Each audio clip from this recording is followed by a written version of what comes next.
Bienvenidos a Lengua y Literatura de séptimo año de Educación Básica. En nuestra clase del día de hoy hablaremos de el verbo.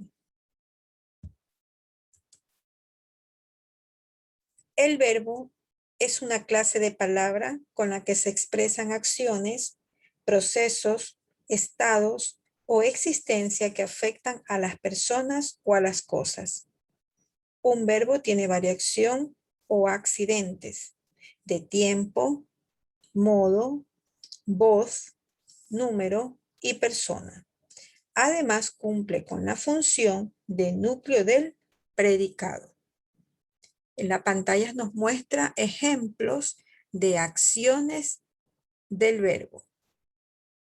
Estudia, riega, pinta, juegan, abrazan, amanece, comen, vuela. Acciones de los siguientes verbos: estudiar, regar, pintar, jugar, abrazar, amanecer, comer, volar. Los verbos terminan en ar, er, ir y se denominan infinitivos.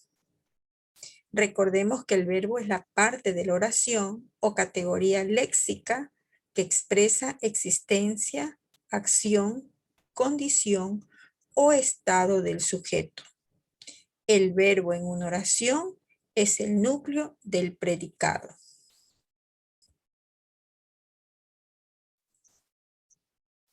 En esta parte nos muestra las personas gramaticales y el número correspondiente a las variaciones o accidentes verbales. El número y la persona son accidentes del verbo que nos permiten identificar si es uno o son varios los sujetos que realizan la acción. Y esta puede estar en singular o plural. La acción puede ser realizada por la primera, segunda o tercera persona gramatical. Si hablamos del número, para el singular, un sujeto. Para el plural, varios sujetos. La primera persona del singular, yo.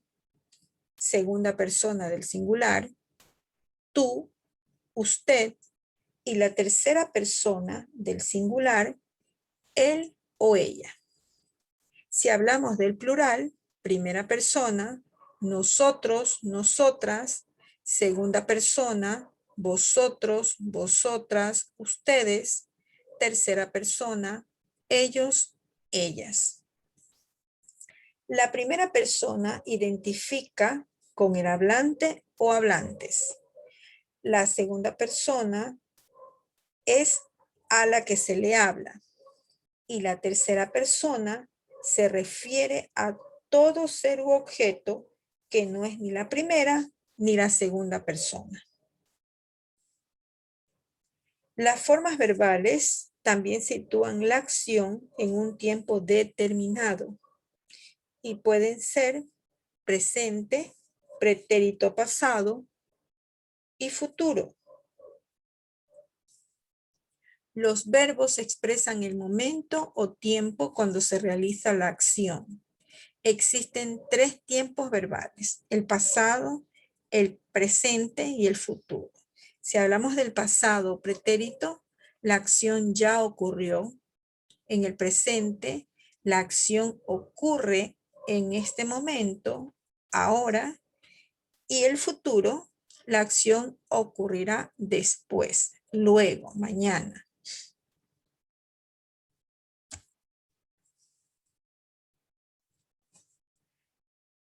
Además de el tiempo, podemos reconocer la actitud del hablante del verbo y esta se la conoce como modo.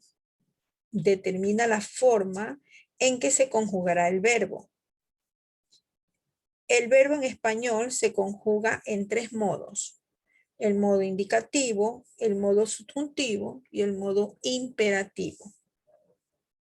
Si hablamos del modo indicativo, se usa para hablar de acciones reales Si hablamos del subjuntivo, se usa para expresar deseos, dudas, hechos hipotéticos. Y el imperativo, que se usa para dar órdenes o mandatos. El indicativo. Leyó ese libro. Sé que lo leyó. Expresa un hecho real. El imperativo. Lee ese libro. Está expresando un mandato o una orden. El subjuntivo. Quizá lea ese libro.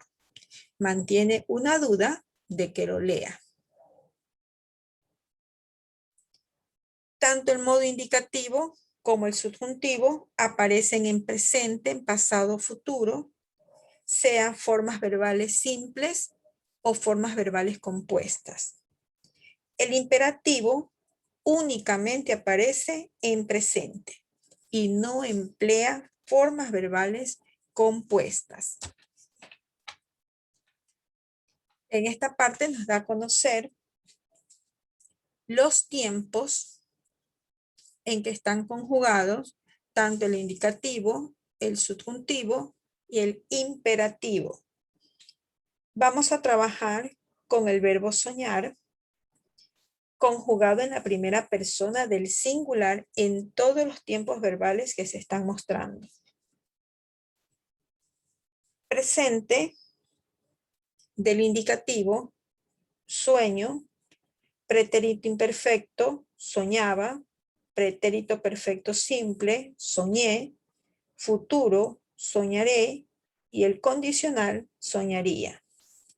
En los tiempos compuestos, el pretérito perfecto compuesto, he soñado, pretérito pluscuamperfecto, había soñado, pretérito anterior, hube soñado, futuro perfecto, habré soñado, y el condicional perfecto, habría soñado. Ahora con el subjuntivo. El presente, sueñe, pretérito imperfecto, soñara o soñase. El futuro, soñare. Para el tiempo compuesto, pretérito perfecto, haya soñado.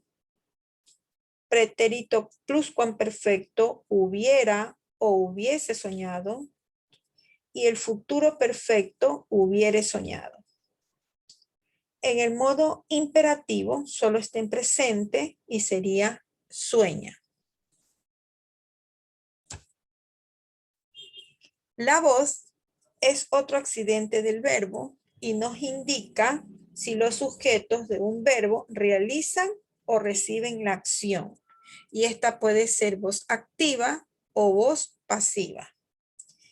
Si está en voz activa la oración, el sujeto es quien realiza la acción del verbo. Si la oración está en voz pasiva, el sujeto va a recibir la acción del verbo. El ejemplo es muy claro y me dice, Juan plantó un árbol. Esta misma oración en voz pasiva sería, un árbol fue plantado por Juan. Las oraciones activas, el sujeto es agente y el verbo está en voz activa. En las oraciones pasivas, el sujeto se vuelve paciente y el verbo en voz pasiva. Recordemos que la voz es otro de los accidentes del verbo y pueden ser voz activa o voz pasiva. La voz activa, el sujeto realiza la acción del verbo. La voz pasiva, el sujeto no realiza la acción, más bien la recibe.